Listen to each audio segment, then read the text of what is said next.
तो बच्चों आज हम बात कर रहे हैं क्लास 7 का एक इम्पॉर्टेंट टॉपिक है लॉ ऑफ एक्सपोनेंट। एक्सपोनेंट्स के क्या लॉ होते हैं, तो बेसिकली सात लॉ हैं, तो उन लॉ की बात करते हैं। तो पहला लॉ फटाफट देख लीजिए, ए की पावर m इंटू ए की पावर n। अगर बेस बराबर है, जो नीचे का रहता है इसे क्या कहते हैं अपन, बेस बोलते हैं, और ये पावर होती है। तो एक बेस अगर बराबर हैं तो पावर आपस में जुड़ जाती हैं, तो ये हमने बेस लिख दिया और पावर m प्लस n हो गया। ठीक है, एक एग्जांपल हमने लिया है 2 की पावर 3 इंटू 2 की पावर 4, तो 2 की पावर 3 प्लस 4, क्योंकि बेस बराबर है तो पावर आपस में जुड़ जाएंगे मल्टीप्लिकेशन में होने के कारण, तो 2 की पावर 7। इस तरीके से आपका पहला लॉ है। ए की पावर m डिवाइड ए की पावर n अगर है, मल्टीप्लाई में है तो आपके ऐड हो जाएंगे, डिवाइड में है तो पावर आपस में आपकी सब्सट्रैक्ट हो जाएंगी अगर बेस बराबर है तो।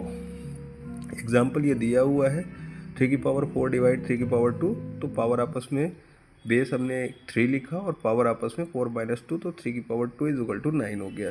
थर्ड है ए की पावर m की होल पावर n, तो पावर के ऊपर अगर पावर लगी होगी तो वो आपस में मल्टीप्लाई हो जाएंगे पावर, तो ए की पावर m इंटू एन हो जाएगी। एग्जाम्पल है 2 की पावर 2 की होल पावर 3, तो 2 की पावर 2 इंटू 3, तो ये हो जाएगा 2 की power 6 which is equal to 64। चौथा लॉ देखिए, अगर पावर सेम है और बेस डिफरेंट है और प्रोडक्ट में है, तो एक उसको हम लिख सकते हैं, बेस को आपस में मल्टीप्लाई कर दें और होल पावर m कर देंगे। जैसे ए की पावर m इंटू बी की पावर m है, तो a इंटू बी हमने कर दिया और होल पावर m कर दिया। एग्जाम्पल है 2 की पावर 3 इंटू 4 की पावर 3, बेस डिफरेंट है पावर सेम है, तो 2 इंटू 4 की होल पावर 3 हो गई है, तो 8 की पावर 3, और इसको 512 लिख सकते हैं। फिफ्थ देखिए, अगर बेस डिफरेंट है पावर सेम है, तो उसको हम सेपरेट कर सकते हैं। जैसे ए अपॉन बी की होल पावर m था, तो हमने a की पावर m कर दिया, और उसके बाद जो है तो b की पावर भी m कर दिया, मतलब सेपरेट्स कर दिया है। एग्जाम्पल में ये आपके सामने दिया हुआ है, आप इसे देख सकते हैं। 6 देखिए, ए की पावर 0, किसी की पावर 0 होगा तो उसकी वैल्यू हमारी 1 होगी।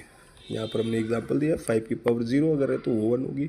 153 कोई भी नंबर है, अब उसकी पावर 0 रहेगी तो उसे हम 1 लिख सकते हैं। एक है लास्ट, आप देखिए, अगर पावर नेगेटिव में है तो हम उसे एक्सप्रेस नहीं करते, तो अगर ए की पावर माइनस m है तो उसे हम लिख सकते हैं 1 अपॉन ए की पावर m, तो वो पॉजिटिव हो जाएगा, फिर हम उसे एक्सप्रेस कर सकते हैं। एग्जाम्पल हमने दिया 2 की power minus 3 is equal to 1 upon 2 की पावर 3 हमने पॉजिटिव कर लिया, इससे हम लिख सकते हैं 2 की पावर 3 को 8, तो 1 अपॉन 8 2 की पावर माइनस 3 को हम लिख सकते हैं। तो बच्चों वीडियो कैसी लगी आप कमेंट्स करके बताएं, चैनल को लाइक करें, सब्सक्राइब करें। Thank you.